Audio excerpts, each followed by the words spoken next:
Hello and welcome to the Running Channel monthly show for October, brought to you by our friends at Wiggle. Now's the time to grab yourself a cuppa, put your feet up post long run and take some time out as we run through another jam-packed show, including running news for October. All of the brand new product launches for this month. And stay tuned and keep your eyes peeled throughout the show because we've got a chance for you to win vouchers to spend at show sponsors Wiggle too. Ready? Steady. Go! Right, now how many of you watching have run a race in October? Give this video a like and pop a comment in to tell us which one. There were some absolute beasts this month, including a load of the world majors, the London Marathon, Chicago, Boston, and of course, we had Berlin on the day that our last show went out, and what a day that was. If you're yet to catch up on the final episode of my Quarantine to Qualifier series, I'd love it if you check it out. But a warning, it's a bit of a tearjerker. Yeah, that really got me right in the feels. Well done, mate. And there was also Amsterdam Marathon, our very own Sarah's very first marathon, and her video's up on the channel to watch too. Amazing stuff, guys. Made me really jealous. And you just got to think of me as a dormant volcano whose lava stores are filling up with molten rock and fire, just waiting to explode in 2022. Okay, if you've run one of the many autumn marathons, then keep your eyes peeled on the Running Channel this week as we've got a video giving you all the tips that you need about what on earth to do next. Now, away from marathons, and this weekend it's the OMM event, the UK's biggest mountain race. It's been going since 1968 and is an absolute belter of a race, described by past entrants as enjoyable suffering and truly epic. There are 6 courses in total, and each range in difficulty when it comes to navigation and terrain. You run in teams of 2, and it's impossible to give you an exact distance and ascent for the courses because each team chooses the route they take between the checkpoints. You might also remember us talking back in the July show about a crazy race where you run down an 80% gradient ski slope in Austria and then back up again. Well, Innovate's infamous descent race was also back this month, and of course we had to send some runners to go and tackle it. Stay tuned to the Running Channel in November to see how they got on. And finally, something that you can get involved in with us. We're joining forces with ASICS next month for their World Ekiden Relay. Now, for those of you unsure what an Ekiden is, it's a 100-year-old marathon distance Japanese relay race that's based on the way that messengers moved from the old capital, Kyoto, to the new Tokyo. Now, when a runner finishes their leg, a traditional sash or tasuki is passed to the next person. So, from November the 10th until the 22nd, you can team up with your running pals and complete the distance together. We'll have our own Running Channel team too, and even better, by signing up, you'll be raising money for the mental health charity Mind. Where have you been racing this month? Tell us in the comments below and let us know what races you're currently training for too. Next up, it's running news for October with Garmin.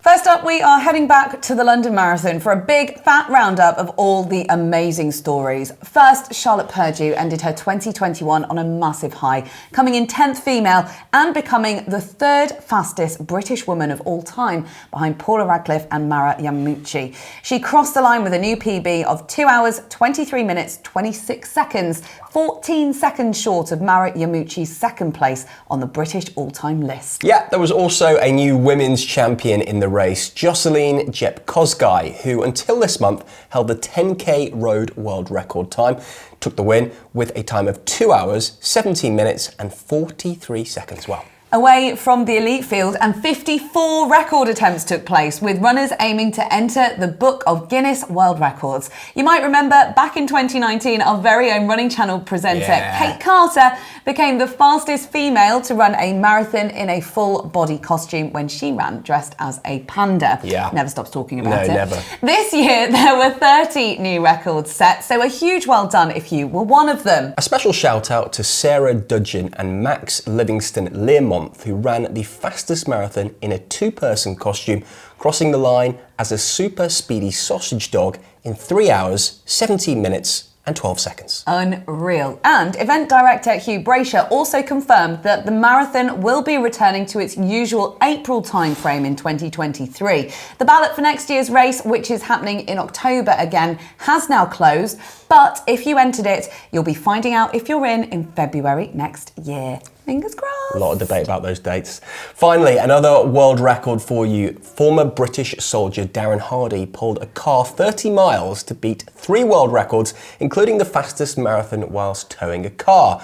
And for all you watching from the UK, no, it wasn't because he couldn't find any petrol.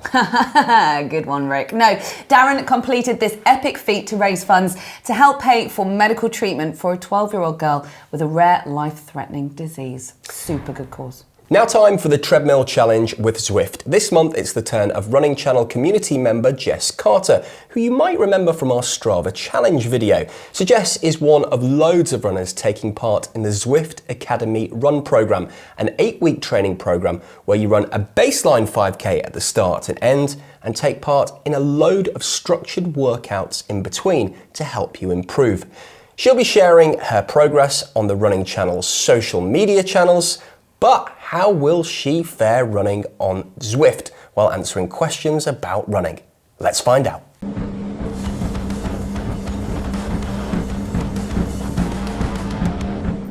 Okay, are you ready? I'm ready. Let's go. Let's get some questions wrong. Let's do this. First question, how many lanes make up an Olympic running track? I know it's an odd number. 9? Yes, correct. Yes. Question number 2, who won the London Marathon men's elite race this year in 2021? Sissy Lemma. Correct. What is the women's park run record time held by Caitlin Adams?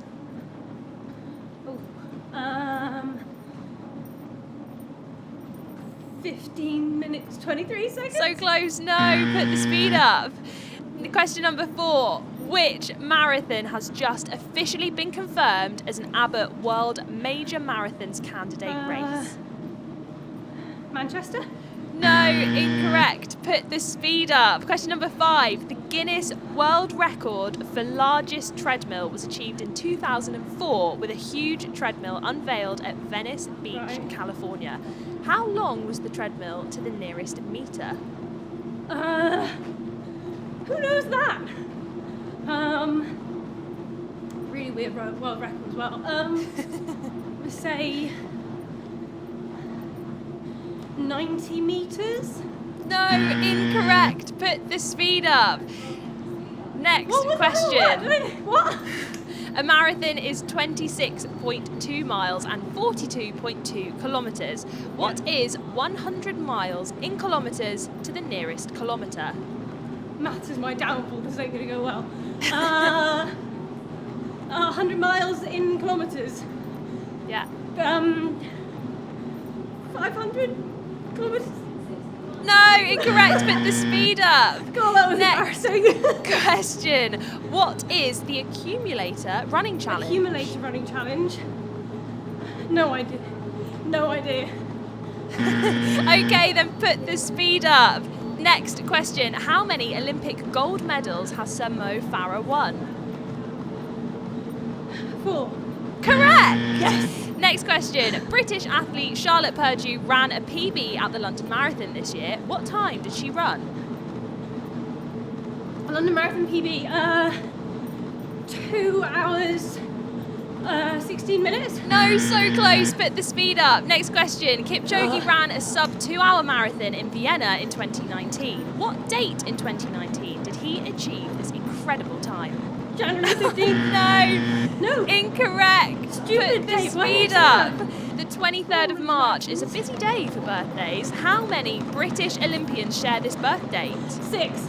No, incorrect. Next one. Where does the Marathon des Sables take place?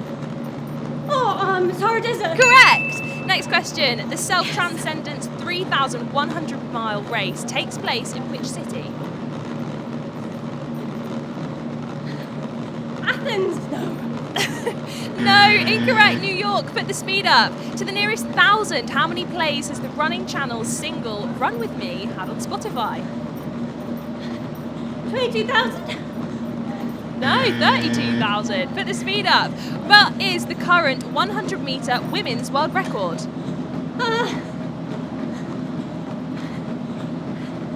57 seconds. No, incorrect. Put the speed up. I think I failed. Cracking job there, Jess. Pretty impressive. She got a time of 3:58, but I have to say, I think the quizmaster was a little bit generous with the questions there. Just a touch. Don't go anywhere. We have loads more coming up, including your chance to win a voucher to spend at show sponsor Wiggle. Stick around. Now let's look at the running launches for October.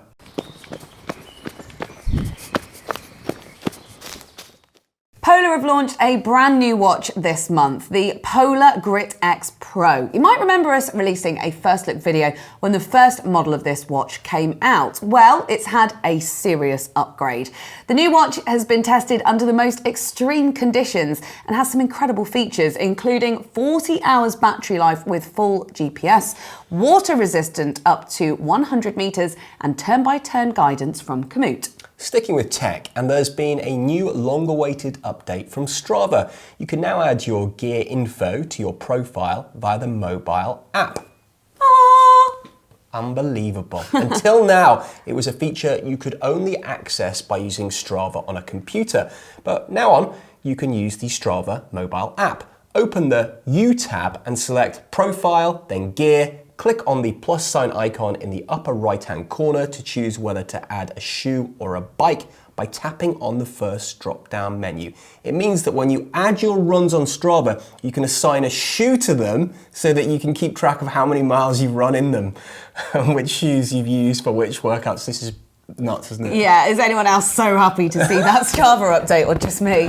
More tech now, and Super Sapiens have launched a new real-time data display wearable. The Super Sapiens Energy Band is the first and only wearable device that can read sport glucose data directly from a special biosensor that goes in your arm. The tech is like that used by diabetics to measure their blood glucose levels and displays an athlete's minute-by-minute glucose data. You might have seen some of the elite athletes at the big marathons this season with the sensors on their arms. Shoes now, and HOKA and have released the next iteration in their Bondi line, the Bondi X.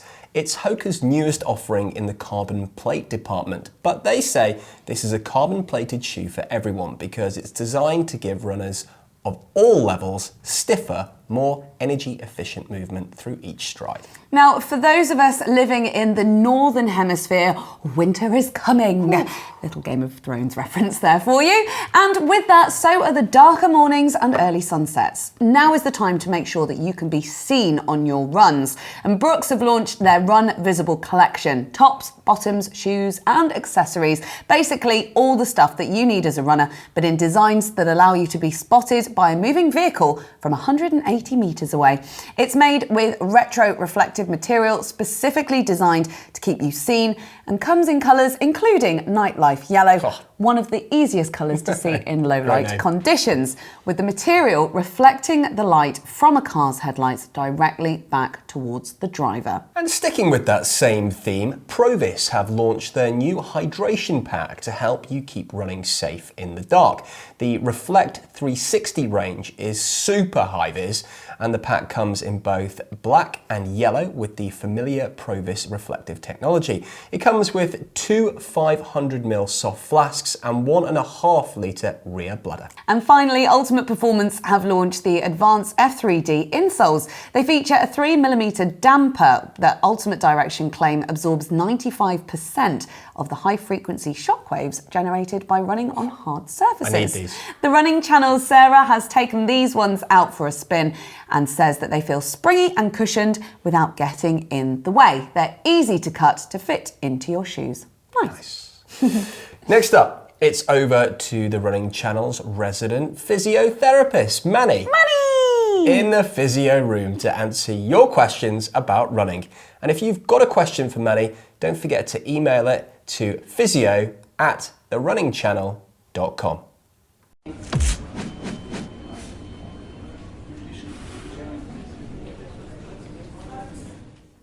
Hi, it's me, Manni. I'm here to help you get fitter and stronger in the Physio Room. We had a great question from Richard Spear. If you're a morning runner and sit at your desk all day, is that equally as bad as if you're an evening, afternoon runner and sit at your desk at the beginning of the day?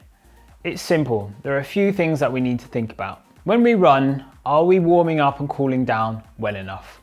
Do we move regularly? Because that's going to be crucial. Also, with the warm up and cool down, here at the Running Channel, we have some bite-sized follow along warm-ups and cool downs you can follow. Lastly, you might want to think about training when your race will be.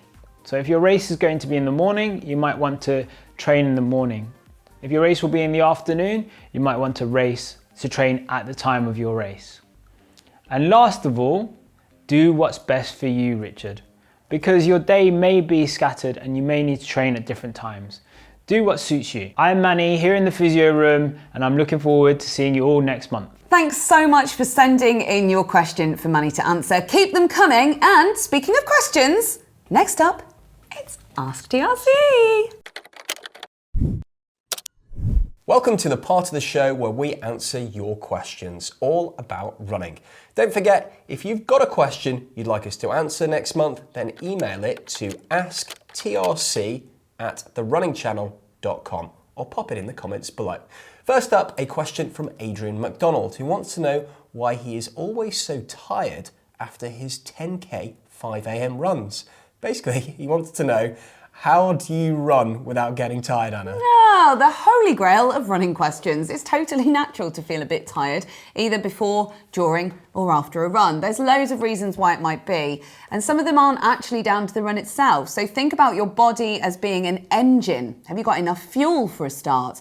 Getting tired when you're running, well, it could be a sign that you haven't got enough fuel in your tank. So make sure that you're well fed and hydrated for your runs. If you're running at 5 a.m, it doesn't have to be right before you go out. You might not fancy breakfast, but make sure that you're getting a good meal in the night before. Also, do your batteries need charging? And by that, I mean, are you getting enough sleep? True. Sleep is when our bodies recover best and adaptations occur from our training. So it might be that you're not recharging your body from the stresses of the day, which can make you feel even more tired. Yeah, and also have a think about the purpose of those 10k runs that you're doing. Are you trying to hit a specific pace, or are you just trying to run them all as fast as you can? If it's the latter, well, you're going to feel tired, especially at 5 a.m. Maybe try and drop the rate of perceived effort down a notch to a conversational pace and just see how that goes. Yeah, next up, a question from Wessex to Essex Photography, who wants to know how you stop yourself from feeling guilty if you take 2 weeks off because you need time for your body to rest. Well, as someone who's been sidelined from running for many, many months right now, I totally know where this person's coming from.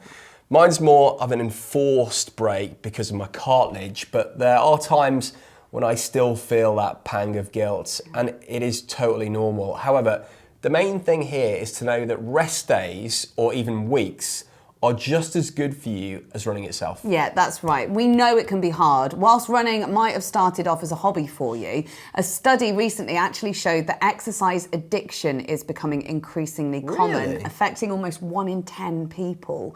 So it can mean that you feel guilty for not exercising, which then makes you feel anxious. And another benefit of taking a rest day is that it lets you spend time doing other things, because hopefully running isn't 100% of your life. And I mentioned guilt alongside being addicted to exercise before, and sometimes that can mean that our identity revolves around being a runner or being seen to go running. Taking a rest day can give you the opportunity to get a good sense of perspective, try new things, see family and friends. There's no magic cure to not feeling the guilt, but we hope that at least that has reassured you a bit. And finally, Shwawan Pandi emailed us to ask, how do you get Running Channel t-shirts in India? Well, Shwawan, thanks for asking. If you missed it in our last episode, we now have a brand new range of Running Channel technical tees and vests, modelled by me and Anna right now. Oh, yeah. And they're pretty snazzy, even if we do say so ourselves. And we ship them worldwide. We've popped the link to buy them in the description of this video, so go on, treat yourself. That is all for now in Ask TRC, but if you have got a burning question for us and the team, make sure you drop it in the comments or email asktrc@therunningchannel.com, and it could feature in our next show. Finally, we get to know our running pals a bit better in miles and kilometres, where we ask some quick-fire questions all about running. And this month, it's the turn of Tobias Mews, adventure athlete, journalist, and author of Go and 50 Races to Run Before You Die. Yeah, you might have seen Tobias in our video where he battled the Pyrenees Mountains in an epic 105-kilometre race by UTMB. But what's on his running bucket list? And what does his training schedule look like? Let's find out.